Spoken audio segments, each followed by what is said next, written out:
Okay, students, today we will discuss about the chapter 5th of class 12. This is the name of surface chemistry.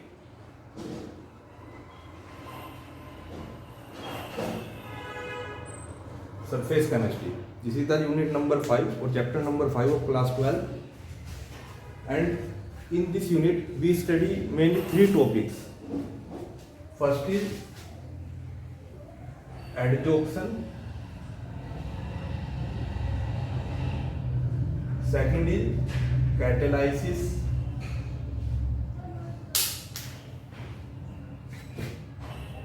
and third is colloid. So first of all we discuss the second topic, catalysis, then colloid, and after adsorption. This is very small topic, this is some large topic, and this is very large topic. So first of all we start catalysis. So what is catalysis? Catalysis जो हमारा first topic है,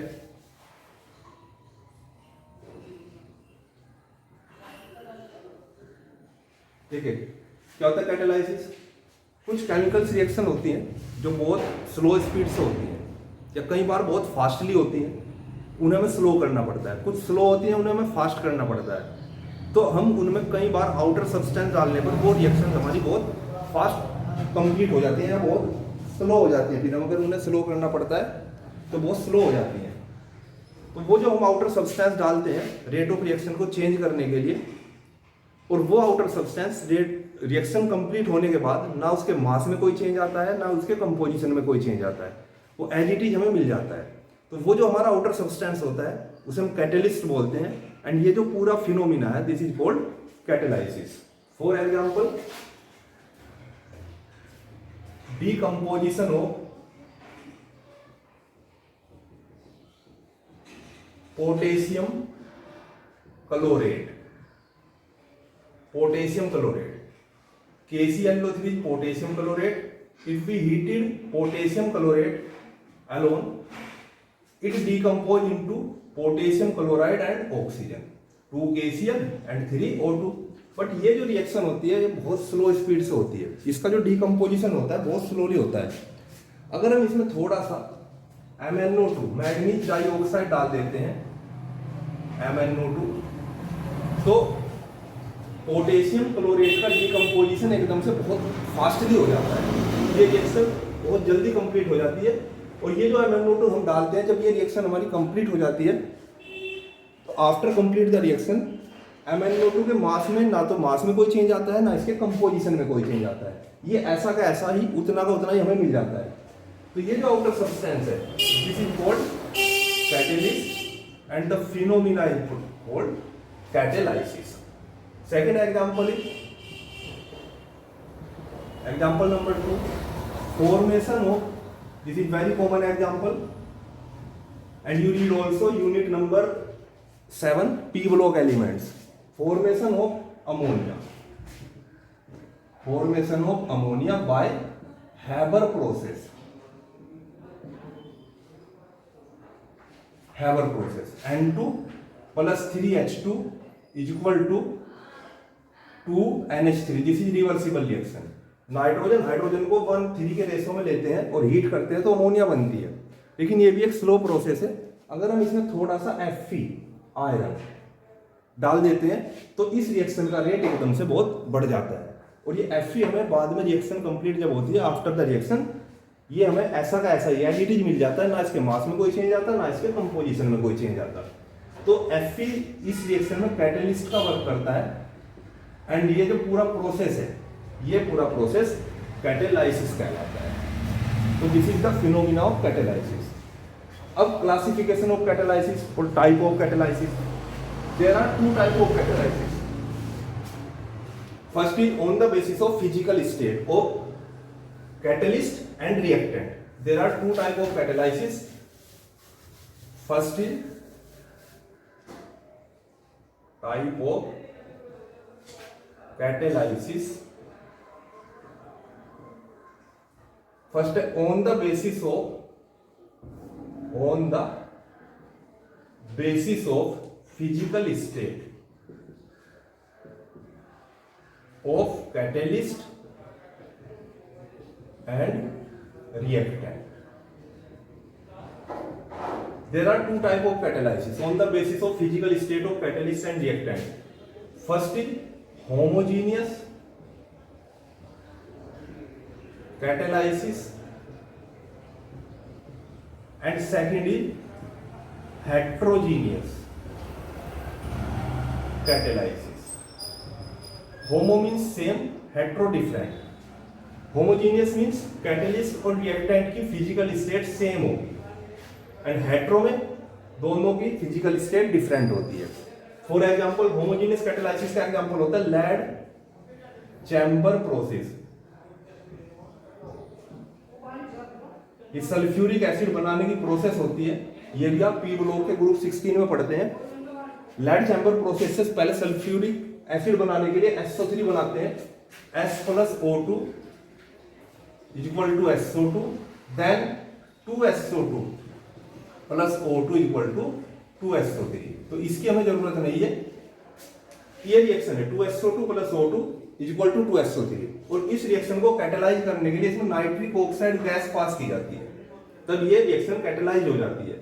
अब इस reaction में nitric oxide जो हमारा as a catalyst work करता है, ये गैसियस स्टेट में है और दोनों जो रिएक्टेंट हमारे oxygen and sulphur dioxide both are gas. तो ये इस फिनोमिना में हमारा कैटलिस्ट भी और आपका रिएक्टेंट दोनों के दोनों हमारे कैटलिस्ट और reactant both are in gaseous state. तो this is called homogeneous catalysis. And in heterogeneous catalysis जैसा कि हमने अभी एग्जांपल पढ़ा था Haber process N2 plus 3H2 is equal to 2NH3. Fe इसमें एज ए कैटलिस्ट वर्क करता है रिएक्शन में. Fe कैटलिस्ट है हमारा, ये क्या हो जाता है सॉलिड. नाइट्रोजन हाइड्रोजन क्या हो जाते हैं गैस. तो यहाँ फेज हमारी डिफरेंट है, कैटलिस्ट सॉलिड है, रिएक्टेंट हमारे गैस है, दोनों की फेज डिफरेंट है, फिजिकल स्टेट डिफरेंट है. तो ये हमारे हेटेरोजीनियस कैटालाइसिस का एग्जांपल हो जाता है. If both are same phase तो this is called homogeneous catalysis. तो ये क्लासिफिकेशन है कैटालाइसिस का on the basis of physical state of catalyst and reactant. Second classification और होता है इसका, हालांकि वो हमारे एनसीईआरटी में सिलेबस में नहीं है बट उससे रिलेटेड एक क्वेश्चन आता है तो इसलिए मैं आपको करा रहा हूं. सेकंड है हमारा on the basis of work function of catalyst. On the basis of work function of catalyst, catalyst क्या वर्क करता है रिएक्शन में, वो रेट ऑफ रिएक्शन को इंक्रीज करता है या डिक्रीज करता है या कुछ और वर्क करता है. तो उसके बेस पर कैटालाइसिस हमारा 4 टाइप का होता है. First is positive catalysis. ये जितने एग्जांपल अभी आपको बताए गए हैं बहुत सारे के सारे पॉजिटिव कैटालाइसिस के ही हैं. अगर किसी आउटर सब्सटेंस के डालने पर रेट ऑफ रिएक्शन इंक्रीज होता है, जैसे यही वाला एग्जांपल था आपका N2 plus 3H2 is equal to 2NH3. Fe डालने पर रेट ऑफ रिएक्शन इंक्रीज होता है तो यहाँ Fe पॉजिटिव कैटालिस्ट हो जाएगा और ये पॉजिटिव कैटालाइसिस हो जाएगा. सेकंड होता है आपका नेगेटिव कैटालाइसिस. नेगेटिव कैटालाइसिस ये इंपॉर्टेंट है काफी, इससे रिलेटेड ही क्वेश्चन आता है. अगर कोई आउटर सब्सटेंस डालने पर रेट ऑफ रिएक्शन डिक्रीज हो जाए तो वो आउटर सब्सटेंस हमारा नेगेटिव कैटालिस्ट हो जाता है और ये पूरी प्रोसेस नेगेटिव कैटालाइसिस हो जाती है. For example most important example इसका alcohol C2H5OH. This is work as negative catalysis in the oxidation of chloroform. Chloroform होता है हमारा CHCl3. क्लोरोफॉर्म एयर की प्रेजेंस में एंड सनलाइट की प्रेजेंस में क्लोरोफॉर्म का एयर के द्वारा ऑक्सीडेशन हो जाता है. इसके 2 मोल COCl2 गैस बनाते हैं, साथ में 2HCl. ये फोस्जीन गैस बनती है जो कि एक पॉइजनस है, जहरीली गैस होती है जो बेहोश करती है.